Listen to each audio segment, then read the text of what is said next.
Well, you haven't seen this for a while. This is the WheelHorse that I bought off Craigslist last winter. The loader's been going very good so far. Been progressing along pretty quick. We got the undercarriage on from the old GT14, so that's all bolted in place and everything. And modified it up in the front here because the GT14's frame extends a lot further and it's also a lot wider. So we got some bar here on each side. I think it's 3/4 to take up the space, and drilled holes. So it's that, and then we just welded it to the inside there, and it hangs up just far enough to catch the frame. And everything else fits up just fine on it. Got the hydro pump on there. We haven't tried it out yet, whether it works or not. I don't know. Hopefully it will. So that lines up with the pulleys. It lines up with the small one here. So we also got all the hydraulics for it. We're keeping these valves right here. Figured out that this one is for the arms, because when you push it forward, got your 2 positions, and then that is float. So if you're grading, bought some steel. It's just 1/8 inch. I think it's 1.5 by 3 inch tubing, which I welded up. Came out pretty good. It's brush painted with Rust-Oleum primer and Rust-Oleum red paint. These are the original pistons from the ARC 500 loader. We rebuilt them and cleaned them out. They were pretty bad inside, so those should work. And we ordered some pistons out of Surplus Center. So, same ones that I got on my errands for the most part, along with all the hydraulics from Surplus Center. And the bucket came out pretty good. I got a nice little hook inside there so I can lift stuff, and this cinch strap here is just to keep it from flopping down.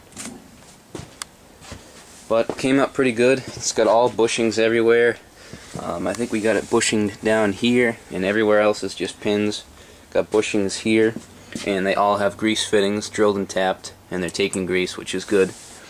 So those are all set.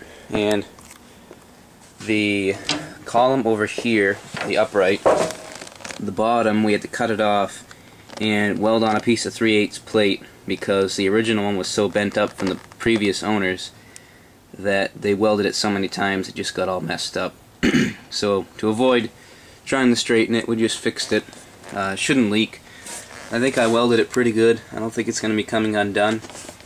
And we also made a new bar that goes across the bottom here, because the original one had been all cracked and stuff from previous owners. Once again, they really abused the tractor it was on, and it was all bent up. We were only able to save really was these uprights and the undercarriage, because the arms were all twisted from being rolled over.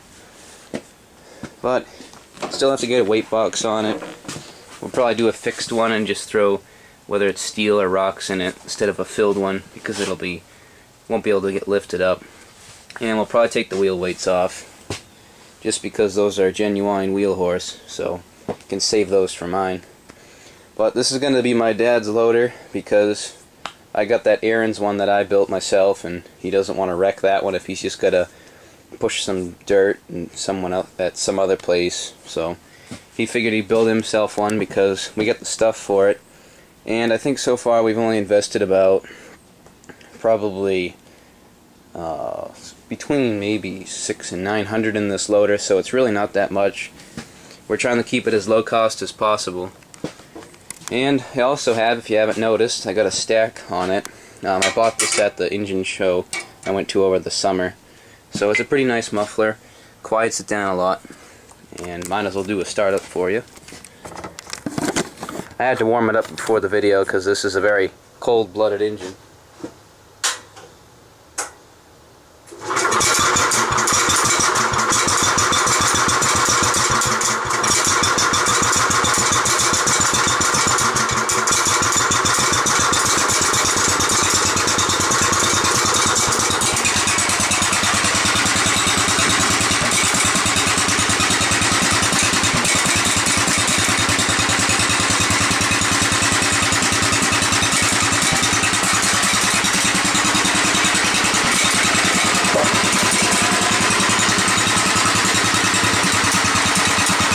Whether it'll stay idling or not, I'm not too sure. Nope. Yeah, this 12 horse is known for taking quite a long time to warm up. But other than that, it runs just fine. I don't think I explained it last time, but we have modified the dashboard. It got repainted, the whole thing's been rewired, and this is your switch. It turns on the coil, turns off the coil, because this thing, every once in a while when you turn it off, it will shut the coil off, but just because it doesn't have the original switches in it, we did it this way. Light switch right here, and choke and throttle right there. So it's been working out pretty good. Hopefully I can get some more videos on it, on updates and stuff. We should have the hydraulics on by probably next week and working. So other than that, we'll have to see how it goes. But it's just an update on the WheelHorse loader.